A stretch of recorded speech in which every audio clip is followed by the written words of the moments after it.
வணக்கம். இது அடிப்படை ஜோதிடம். இந்த ஆடியோவில் பாவக உறவுகள் மற்றும் கிரக காரக உறவுகள் அதை பற்றி நம்ம பேச போகிறோம். லக்னத்துலேருந்து 12 பாவகம் வரை ஆல்ரெடி நம்ம கொடுத்தாச்சு, பேசியாச்சு. உங்களுக்கு ஒரு நாள் ஞாபகம் இல்லைன்னா ப்ரீவியஸ் ஆடியோவில் போய் கேட்டுட்டு வந்துடுங்க. லக்னம்ன்றது லான் போட்டிருக்கோம். முதல் பாவகம் அப்படின்றதுன்னு சொல்லலாம். இல்லை ஜாதகத்தோட உயிர், ஜாதகரின் உயிரை பற்றி பேசுறது அப்படின்னா நம்ம லக்னம் தான் எடுத்துப்போம். ரெண்டாவது வந்து பார்த்தீங்க அப்படின்னா குடும்பம், தனம், வாக்கு அப்படின்னு பேசியிருந்திருப்போம். 3வது இடம் தைரியம், ஸ்தானம் அப்படின்னு சொல்லியிருப்போம். 4வது அம்மா, சொத்துக்கள் பற்றி பேசுறது எல்லாமே 4வது இடம். சரிங்களா?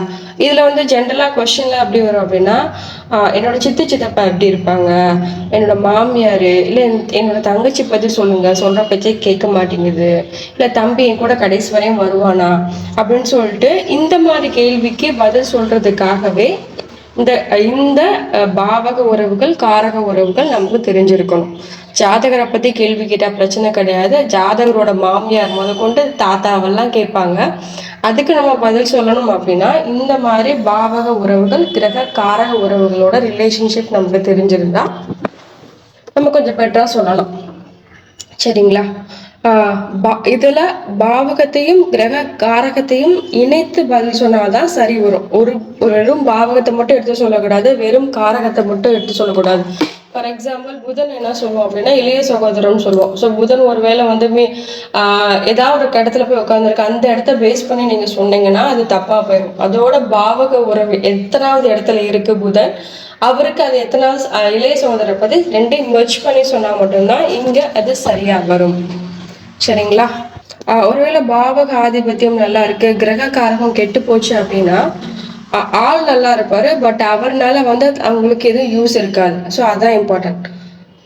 மறுபடியும் சொல்றேன், பாவக ஆதிபத்தியம் நல்லா இருக்கு, கிரக காரகம் கெட்டு போச்சு அப்படின்னா என்ன அர்த்தம் அப்படின்னா அந்த இடம் நல்லா இருக்கு, பட் அவருக்கு அதை யூஸ் பண்ண தெரியல, அவருக்கு கெட்டு போன மாதிரி இருக்கு, யூஸ் பண்ண தெரியல, அவர் எடுத்து யூஸ் பண்ண ஆரம்பிச்சாங்கன்னா ஆள் சூப்பரா வந்துருவாங்க அப்படின்றது நம்ம எடுத்து சொல்லணும்.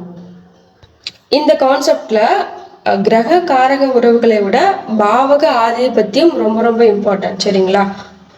பாவக ஆதிபத்தியம் உங்களுக்கு சப்போர்ட் பண்ணா இந்த கிரக ஆதிபத்திய உறவுகள் உங்களுக்கு ஹெல்ப் பண்ணும். சரிங்களா? அப்படின்னு பாக்குறப்ப பாவகம் நல்லா இருந்தா மட்டும்தான் காரகம் நமக்கு எடுத்து கொடுக்கும் பாயிண்ட்ஸ். கிரக உறவுகள் பத்தி நம்ம பேச போறோம். கேதுல இருந்து நம்ம ஆரம்பிப்போம். ஸோ கேதுன்றது யாருன்னு பார்த்தீங்கன்னா பாட்டி சொல்லுவாங்க, அதாவது அம்மா வழியில் இருக்கக்கூடிய தாத்தா பாட்டின்னு சொல்லுவாங்க. ராகு வந்து அப்பா வழியில் இருக்கக்கூடிய தாத்தா பாட்டி அப்படின்னு சொல்லுவாங்க. சுக்கிரன் வந்து தெரியும், கலத்திரக்காரகன்னு சொல்லுவாங்க. ஆணுக்கு மனைவியா வரும், அத்தை அக்கா அப்படின்னு சொல்லுவாங்க. அக்காவுக்கு நிறைய காரகத்துவம் சொன்னாலும் இதுக்கு ரொம்ப கரெக்டா வருது. ஏன்றது நம்ம உயர்நிலை படிக்கும்போது பார்க்கலாம். அதே மாதிரி குடும்ப உறுப்பினர்களையும் சுக்கிரன் குறிக்கும். சரிங்களா? அடுத்து சூரியன் போட்டுக்கோங்க. சூரியன் வந்து அப்பா, முதல் மகன், மாமனார். இதுல 3மே வந்து சூரியன் கிரகக்கார உறவுகள்ல வரும். அடுத்து சந்திரன் வந்து பாத்தீங்கன்னா அம்மா, மாமியார். சந்திரன் அம்மா மாமியார் தான் குறிக்கும். அத்தையை குறிக்கக்கூடிய கிரக உறவுகள் வந்து சுக்கிரன்ல போயிடும். நீங்க ஒருவேளை க்ளோஸ் ரிலேஷன் உறவு முறையில அத்தை பொண்ணை நீங்க கல்யாணம் பண்ணியிருந்தீங்க அப்படின்னா அந்த இடத்துல சந்திரனை பார்க்காம சுக்கிரனை தான் பார்க்கணும். சரிங்களா? ஸோ அங்க அவங்க அத்தையா தான் இருப்பாங்க, அத்தையோட பொண்ணை தான் கல்யாணம் பண்ணியிருப்பாங்க. அடுத்து செவ்வாய்ன்றது வந்து இளைய சகோதரர், மச்சான் அப்படின்னு சொல்லுவாங்க. குரு அப்படின்றது குழந்தை, ஆசிரியர், குருநாதர், மூத்த சகோதரர் அப்படின்ற மாதிரி சொல்லுவாங்க.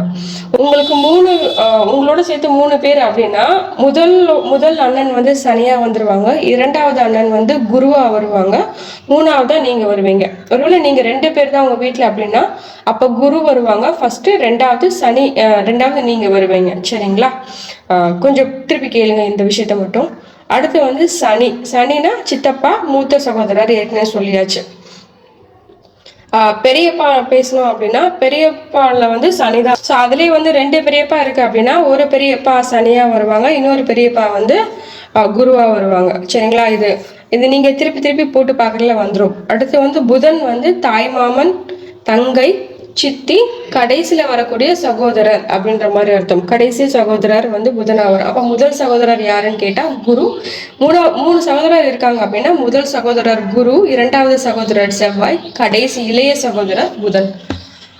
இன்னைக்கு அவ்வளவுதான். இதை நீங்க நோட் பண்ணி வச்சுக்கோங்க, எழுதாததெல்லாம் எழுதிக்கோங்க. நாளையில இருந்து வணக்கம். இது அடிப்படை ஜோதிடம். இப்போ நம்ம பார்க்க போகிறது பாவக உறவுகள். முதல் பாவமான லக்ன பாவகம் லக்னத்தை பற்றி சொல்லக்கூடியது, அதாவது ஜாதகரை பற்றி சொல்லக்கூடியது. லக்ன பாவகம் பாதிக்கப்பட்டால் உயிருக்கு சம்பந்தமான ஒரு ப்ராப்ளம் வரும் அப்படின்றது சொல்ல வருது. ஸோ இது எப்படின்றது நம்ம பின்னாடி பார்க்கலாம். இந்த வெறும் லக்னத்தை வச்சு மட்டுமே நம்ம எடுத்துக்க மாட்டோம். கூட நிறையா ஃபுட்பால் விளாடுற மாதிரி எல்லாரும் அங்கங்கே நின்று கோல் போடுவாங்க. ஸோ அந்த மாதிரி இருந்தால் மட்டும்தான் இந்த ப்ராப்ளம் வரும். ஜென்ரலாக லக்ன பாவகம் பாதிக்கப்பட்டால். ஸோ அடுத்து ரெண்டாம் பாவகம். ரெண்டாம் பாவம்ன்றது பார்த்தீங்கன்னா குடும்ப உறுப்பினர்கள் பற்றி சொல்லக்கூடியது, குறிப்பாக ஜாதகரோட பெரியம்மாவை பற்றி சொல்லக்கூடியது. அடுத்து மூணாம் பாவகம் இளைய சகோதரர், மாமனார் அப்படின்ற மாதிரி வரும். களத்திர பாவத்துக்கு அது 9வது பாவமாக வர்றதுனால அது மாமனார் அப்படின்னு சொல்லுவாங்க. 7க்கு 9 நீங்கள் உங்களோட ஜாதகத்தில் 7லேருந்து கவுண்ட் பண்ணி வாங்க. இது 3வது இடம், உங்களோட 3வது இடம் 9வது இடமாக வரும். அதை மாமனாரை குறிக்கக்கூடிய இடம். சரிங்களா? அதுலேருந்து 9வது இடத்துக்கு 7ஆம் இடமாக வரும் இல்லைங்களா? மறுபடியும் 9வது இடத்துலேருந்து 7வது இடமாக வர்றது உங்களுடைய மச்சினிக்கு களத்திரமாக வரும். ஓகேங்களா? ஸோ 9ஆம் இடத்துலேருந்து 7வது இடமாக எண்ணி வரும். அந்த 3லேருந்து மறுபடியும் ஒரு 9 தடவை 9 கட்டம் எண்ணுங்க. ஸோ அது உங்களுடைய மச்சான் மற்றும் மச்சினிக்கு களத்திர காரணமாக வரும். ஓகேங்களா? அடுத்து 4வது இடம் தெரியும். 4வது இடம் அப்படின்னா அம்மா சொல்லுவாங்க, மாமியார் சொல்லுவாங்க. சரிங்களா? மாஸ்திரஸ்தானம் சொல்லுவாங்க. இது களத்திரத்திற்கு மாமியார் ஸ்தானம் அப்படின்னு சொல்லுவாங்க. ஸோ அடுத்து 5ஆம் இடம் குழந்தைகளை பற்றி பேசக்கூடியது, தாத்தா பாட்டி பற்றி பேசுறது, உங்களுடைய தகப்பனார், அதான் ஆல்ரெடி நம்ம தாத்தான்னு சொல்லிட்டோமே. ஸோ உங்களுடைய தகப்பனார் இடமும் பற்றி பேசுறது. உங்களுடைய 9வது இடத்துக்கு அது 5ஆம் இடமா வர்றதுனால தகப்பனார் அப்படின்னு சொல்லுவோம். தாய் மாமனையும் அந்த 5ஆம் இடம் சொல்லும். சரிங்களா? அடுத்து 6ஆம் இடம். 6ஆம் இடம்ன்றது சித்தி. ஏன் சித்தி அப்படின்னா, உங்களுடைய 4ஆம் இடம் அம்மான்னு சொல்லியிருக்கோமா, 4லேருந்து 1 2 3 எண்ணிவாங்க. அது 3ஆம் இடம் பார்க்குறப்ப உங்களுக்கு சித்தியாக வர ஆரம்பிக்கும். சரிங்களா?